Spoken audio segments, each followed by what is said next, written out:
Good morning, North America. Welcome to Church Talk TV. Lively talk about life, church, and church life. I'm your co-host, Dr. Bill Tenney-Britton, and I'm joined, as usual, by my co-host, Dr. Kris Tenney-Britton, and we're broadcasting from our studio in Columbia, Missouri, the heartland of America. Say good morning, Kris. Well, good morning, and welcome to Church Talk TV. Kris and Bill Tenney-Britton here today to talk about blurred vision. It's beyond the blur. When your vision is blurred, I'm talking about not this vision, but your church vision is blurred, then you have a pretty bleak outlook. I mean, that's just the reality. Sure. We had the eclipse. We didn't get to have the total eclipse this week. But mostly. We got to see, I think it was like 92, 98% of the eclipse, something like that. Looked like a fallen crescent moon when you were looking through the glasses. It was really cool. And we got to see the one in 2017 that really was total here. Anyways, all of that aside, when we start talking about today's episode, I was thinking about, the blur and how blurry your eyes are when you look at the sun, and how blurry they are for about the next half hour as you're trying to do work. Well, but and here's this other part though. I had forgotten in those few years, 7 years since when we had the glasses before, how you can't see anything in those glasses. I kept thinking, something's wrong with my glasses. I can't see anything. Everything was black. And it wasn't until we looked at the light, right, looked straight into the sun, that we had clarity, and then we could see, the dark and the light. Well, I think not knowing our mission is kind of the same. Our vision, sorry about that. Not knowing our vision is very much the same thing. We're all over the place, and we don't have our glasses on to look at that what the light, and I'm going to go with capital L, light, is trying to show us, is calling us to. One of the reasons why vision is so important to me and why we're talking about this week is last week we talked about mission, but one of the main reasons why vision for me is so important is that when I do consultation with church, and I've been doing consultations for over 20 years, when I go to a consultation, one of the things I ask of literally everybody that I have an interview with, so the pastor, all the staff, all the auxiliary staff, leaders, lay people, etc. I say, so what is your vision for the church? What do you see? Where do you see this church going in the next 5 years? And you know what? Most of the time I get, I can hear it. We want to grow. Yeah, exactly. We want to be able to meet our bills. I never hear that. I always really? Hear grow. I always hear grow. I have grow, definitely or we heard want it. Younger people. Younger people, right, and grow. I mean, it comes back to those 3 B's, right? We want our budget met. We want our we want to be butts in the seat. We want young butts so that they'll keep coming when the older butts pass on. Right. And we need the budget to sustain or hopefully. Right, you had 3 B's. So I'm waiting to hear a third B. There's butts, budgets, and bucks.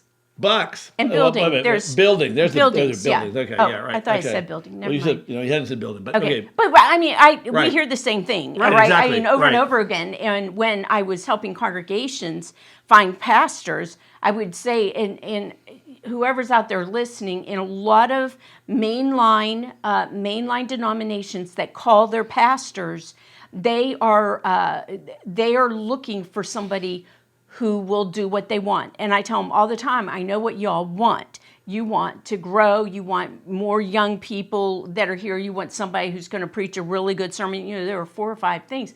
But who we want isn't necessarily who we need. And we don't know who we need if we aren't clear about what our church's vision is. Well, and I just want to build on that so that we don't...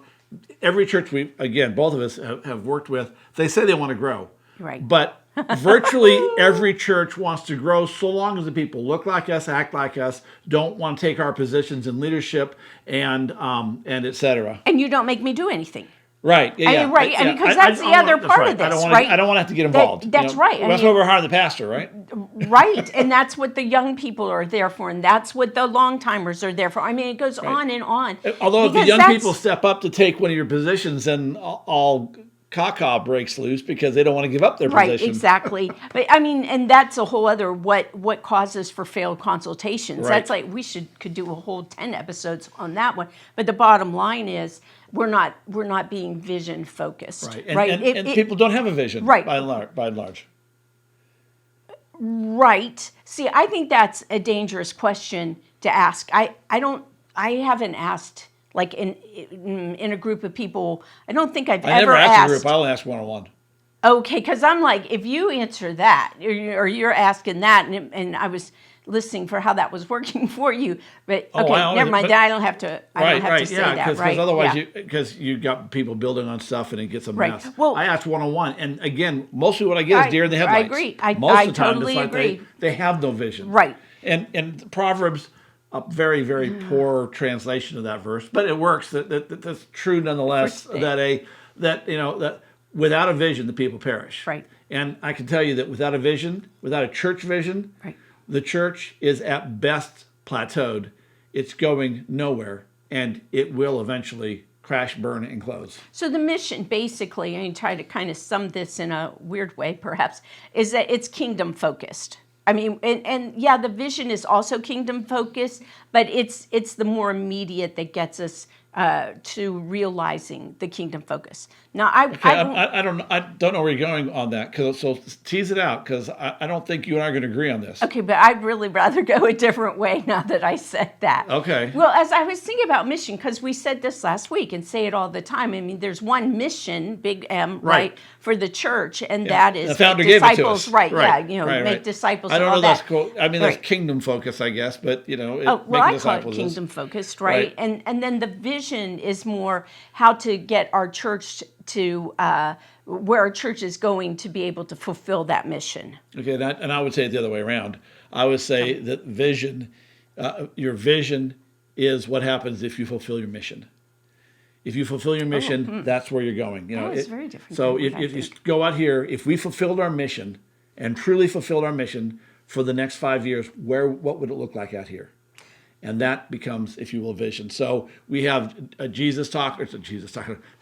talking to Moses, could have been Jesus, talking to Moses, saying, "Hey, listen, I got a place for you. I'm sending you to the promised land. Lead my people to the promised land." It wasn't a 5-year vision; it was a 40-year vision. Anyway, was it meant to be? Yeah, it wasn't meant to be. It was supposed to probably been meant to be a 2-year vision. But and so there was this vision. What would happen if? And this is the end result. Our vision is to reach the promised land. The mission is to lead the people out, free them from slavery, and the vision is the promised land. And then when they got to the promised land, then they had to change their vision. The mission was still the same: let my people go. My people will be a light to the world, a light to the Gentiles, et cetera, et cetera. And the vision, of course, at the Jordan changed because they'd reached the promised land, and then it was settle in the promised land, and then it was bring the tribes together in the promised land, and then it all fell apart. Yeah, even before that. Thank you, Rehoboam. Right, yeah. Thank you. I'm going to toss a different way of looking at it, because this is how I teach mission and vision, that actually mission is the overarching reason that God established your congregation. The purpose of the church. Right, when God did, when he did, and where he did, right? So for whatever reason, God spoke to some people and said, I need a church right there on the corner of, 5th and Spring Streets. And so that church was planted. Now, the question is, why? And what are we supposed to be doing with that? The why was the purpose. That's how I would define that. That's the purpose. That's the why. To establish the church. There. Okay, and the purpose is to make disciples. There? Right. See, that's where I'm with you on that. Right. But I think a congregation's actual purpose is to make disciples. Is right, but how and where that they are located in that particular place. So one of my favorite mission statements that I just recently acquainted myself was that a church in Minnesota, and their mission is to reach young adults for Jesus. Mm-hmm. And so, that's their mission or vision. That's their mission. Okay, yeah, to reach I got young you. adults Right. from. Yeah, so I'm there. So the where was them. I mean, there's no Right, question, right. it's our Yes, mission. exactly. And the who was in that mission statement. They're there for Right. young adults. That was Right. what they were there for. I'm with you there. Actually, they said the next generation, but reaching the next generation for Jesus. And that was their mission statement. And that's the purpose. That's the purpose of that church, is to turn young adults into disciples. Sure. Now, the vision would be what in the way you're going? So what would the Right. vision be? Well, I'll say that. And then the vision then is how they're doing that in that time. What are their benchmarks? What is it that they are achieving in that place and time? It's more located in time, chronologically. It's more located. This is what we're going to be doing between now and in the next 3 years, 5 years, whatever that may be. Or this is what we're trying to reach. So you're saying it's processual, it's not a destination? I think I could, in a way, it is a destination. I'm not destinational, though. So, I mean, the mission is pretty much destination. And so. How's the mission destination? Okay, wait. That doesn't make sense to me. You're catching me totally off, catching me off guard Right, here. you're making this up as you go along. I get it. No, we do. We just come at this so Right, very but because when I do consultations, right, Right. and I'm working with mission and vision, the process that Told you it would be that a I lively have, conversation. there it is. The process that I have put together, right, is starts with why is your church here in the first place, Right. and That's the to do mission. that, right, and to get to that, then I have them, like one of the exercises to do that is go through your historical papers and whatnot, get to that. And one of the churches I pastored, I realized this was a major problem with that congregation, was that there were, that 45 years earlier, it was planted there because the people didn't want to cross the bridge and have to go downtown anymore. I mean, that's a weird thing. It was a selfish reason. Their mission was very selfish, focused. And then that For the broke record, down. that church is closed now. I was thinking that earlier. Yeah, exactly. And then the vision, because when I went there, we were trying to create vision, and I didn't know the missional piece until later on. But then looking at the vision, it's, okay, what's happening? That's where I'm looking at what's going on in my community, in our neighborhood, and what is God calling us to address in this place and this time. That's kind of where we're putting the demographics into place. What are our giftings? I'm looking at, as the body of Christ, we're this ragtag bunch of folk, and who is God called here? What are these giftings that we have? What are we bringing to the table? And what are we supposed to do with that? Okay, and I see vision really different. Yeah. For me, vision's destination. Vision is where we're trying to lead the church. It is where we will be 5 years from now. The easy way, the quick way, is stand on the platform with your eyes closed or not, but visualize. And this is not how I recommend getting vision. But 5 years from now, what does the congregation look like? How many people? Who are there? What are we doing? What are our ministries? What are our projects? What are we doing to reach out, etc.? And that's the vision, because that's where we're going. And one of the things about vision, the way I understand it, is vision starts and ends. There's an end point. You know when you've arrived. And Right, then you have your measurements, then you have another vision and another vision. And there may be an overarching vision. We're going to change the community for Jesus. And that's great. Are you saying that's mission or vision? That's vision. Yeah. To change the community for right. Jesus. Right. And then, but that can be very demotivational, because so often churches can't even reach the next door neighbor for Jesus. Right. Trying to change. So that if that's a vision, that's a vision on what I would call the event horizon. It's out there in the sky. If you're standing on a mountain road, and there's a winding road and you can see the mountains, it's what I call the event horizon. It's out there on the sky beyond the mountains. It's probably a 20-year or more goal. It will never actually get there because we live in a fallen world.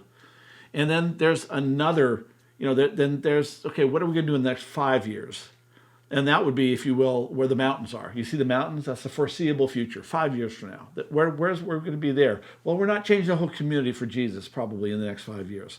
What are we doing in the next 5 years? Well, we want to have, we hope that we're planning on, our vision is that we will be multi-site or something along those lines. So, whatever. And again, every church is going to have it differently. And then, how about the foreseeable future? What to get to there, to get here and to get here, then what has to happen in the next year? If this is where we're going to be 5 years, what do we have to do in the next year that will take us here? That will build that foundation so we get here. So what are those things? And so, so there's your next vision or your next set of goals. And then you got, what are you doing in the next 90 days to make sure we reach this? So it's 90 days, 99, and then we reach that 1 year, and we keep moving closer to that 5-year goal, and keep reaching forward to the 20-year goal, etc.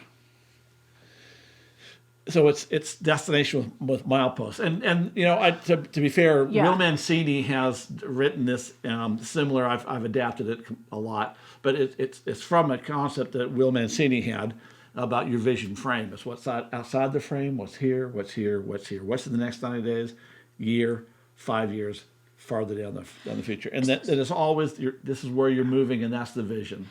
Moving. So I'm trying. I'm trying to get some clarity. Yep. So are you saying that between, let's say, now and 5 years, right? That 12 or 90 days is a vision. 90 days is a vision. Those are but you start here and come back. You don't go here, go forward. The end is the beginning. Right. I'm there. Right. I'm totally with you. So I just don't think of it. Right. In those terms, I visualize it very differently. Right. Yeah. But the vision is where we're going. Regardless, even in your case, it's where we're going. In your case, it's also how we're getting there. And that's what I'm understanding from what you're saying. Yeah. And see, to me, the mission is how we're going, and then the vision is. How is the mission how we're going? Wait. Not how. It's where we're going. Is making those disciples, and then the vision is how are we doing that in this place, in this time, in the now. I find that to be for me. Yeah. I found that to be not the how is logistics and tactics. Sure. As opposed to what are the strategies and where are we trying to get? We're trying to win the war. Right. Okay. And so if we're trying to win the war, then how do we win the war? Well, we know we have to take out this town or this this, right. this I get depot that. with this depot. I get that. And whatever. And then the how becomes how are we going to do that? How are we going to take this? How are we going to dismantle this bomb factory? How are we going to dismantle this whatever to win the war? And those hows are logistics and tactics. Yeah, I get that. I'm totally there teaching the same thing, but the way we're communicating vision is different to me. Yeah, and what I'm hearing from you what is I'm vision, hearing, right? So that's what I'm hearing you say too is like with the strategies and whatnot. Those mileposts are your vision, are like mini visions. They're goals, yeah. Goals, they're mini but visions, I don't want to call goals visions. Right. I just mean a vision has goals, right? I mean, you start with a vision and you create goals from there. Exactly, which is why, like for me, right, immediate future is not a vision, and measurable future is not a second vision. Those are your mileposts to get to your vision. And so, say, the mission is to reach people for Jesus Christ, then I would say, okay, what is our immediate vision? What does that look like? So how do we measure that? Boom, we've just created a church. Right. All right, now, and the vision is here in Columbia, Missouri, right, to make disciples of Jesus. Right. Paint me out a vision. Okay, so I'm not going to go for all Columbia. I'm going to go for the immediate neighborhood around, like what my locus is for now. And so the vision would be that every street has 2 people on it that have met Jesus and are being discipled. It's a destination to me. There was no how in there. Right. Then how we're going to do that is going to be that's all. But my the vision, right. The vision was. Yeah. Reach the neighborhood. That's right. For Jesus. That's right. Right. So that's a vision. It's a where. Right. Right. Right. So we could have spent 18 minutes if we'd gone to this place to begin with, because you and I are saying the same thing, but you went in a very different way of getting there. That's right. It's conceptual in the way that you conceive of it and the way I conceive of it. Right. And visual is how you're visualizing, because I know what. Right. The picture you're using is, right? Right. So as I look at that, I'm like, I don't see it that way at But, all. but you right? do, actually. In a way. All right. Okay. All right. So let's jump in because we only have a little bit more time. So let's run through this. Let's talk about we discussed what vision versus mission is, but we haven't talked about really about the only thing on our outline that we're going to talk about is really how do you come up with that vision? Now, in your case, you just came up with it off the top of your head. I did. Because it's a fictitious church and whatnot. I can, right. So, but there is a process. I'm much more regardless of which way, we both have processes. Right. My processes tend to be a bit more processual, I think. You tend to be more, that's certainly much more convoluted. Not when I'm working with churches. So share your process, and I'll share mine. So my process actually comes out of values have to be a part of the process. So I tend to look at mission, then values. And then, so do I. Absolutely. Right. Okay. Yeah, we both agree with that. And then we do with vision. Right. I ought to let you go first because I don't want to steal any of your thunder. I don't believe vision is just this collective, this is what we all want. That's what the world didn't call a committee. Right. But right. I do believe, though, that especially in this fallen world in which we live and all of the brokenness of congregations and whatnot, that we work with a small group of people and that you're working with that small group. It's got to be 5, 7. You've got a prayer on there, you're spending time in prayer every week. And that question, and there's a study, is God, what is it that you're calling our church to do? God, what is it you're calling our church to do? And that people then come and it's like they write down what they're hearing every week. And I like putting it in a jar or something because what you're going to do is start to look at how that comes together. And then you take it and you say, wow, and it works. I mean, it sounds hokey, I'm sure, to some of you, but you look at what people have been bringing and you can find that there's the common threads. There's the threads. And then you begin to say, okay, God, what does that look like? And then again, for me, because I'm also trying always to get, this is that processual part, I'm trying to get people in. So what I'm going to do then is have this massaged. I'm going to put it up on a board. And I do this with mission work and values work as well. I'm put it on the board, on a wall or someplace in the congregation, like on Sundays week. Right. And people can then make their notes, have Post-its, and they can make their notes and further massage it. Now, I had a woman in one of the congregations I was working with who wrote on it something along the lines of, this really sucks, and none of it works or something. It was just really mean and ugly. That's only one time out of a number of times. So that's, for me, how you start with a small group. As pastor, I would bring scripture. I would have these. I'm going to give some foundation to that, and may even have some vision. I definitely would have some vision. Not all pastors do, though. So I always want to be careful with that. But then you want to see, can this group catch the vision? Then what is God doing? How's God sifting in there? Okay. Does that make sense? For you. It's not how I do it. Nope. Tell us how you do it. All right. So I wrote a book called If You're Going to Herd Cats, You Need a Big Mouse. And that book is how to put that together. And it's equal process, but it starts with one. The way I understand vision and mission. Well, my understanding of mission is Jesus gave it to us. Can't mess with it. You can gussy it up and change it in terms of the words, but if you're not making disciples, it's not a Jesus mission. But the vision is, again, destination. And as I look at Scripture, I don't see where God ever came to a group and said, "Hey, what do y'all think? Let's toss this out and have a conversation about it." Vision always seems to come to a leader, to a one-time leader, and boom. And so the way I start this is I start with the pastor, and my recommendation and the way I work this is I have this worksheet, and the pastor goes to a quiet place for between 1 and 4 days. And when I say a quiet place, I don't mean, the back bedroom. I mean getting out of of your ministry contest, go to a monastery or a retreat center or something, and you go with your yellow pad of paper. It could be white if you want to, but a pad of paper and your Bible and a pen, and leave your darn electronics somewhere else.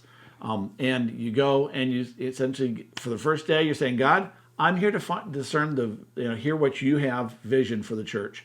And I'm not leaving until you give me one.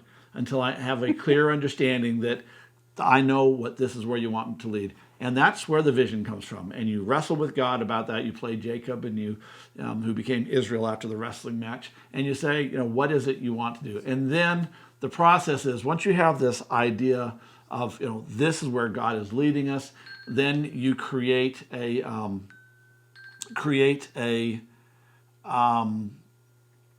vision description, a wider description that is, a length, essentially an article.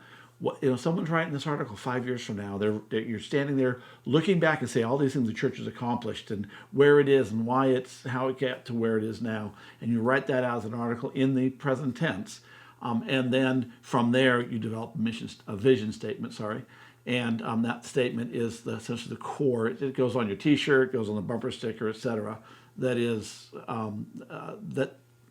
And once that's created, once you have that statement and the description, then you sit down with a small group of people and you share it with your most intimate folks. Let them weigh in and have conversation and wordsmith it, etc. And then I call it the pebble. The pebble practice. You drop a pebble in a pond and it ripples out. So the same thing, you share it with a few who share it, and then that gets shared, and that gets shared, and until you have buy-in by your core leadership.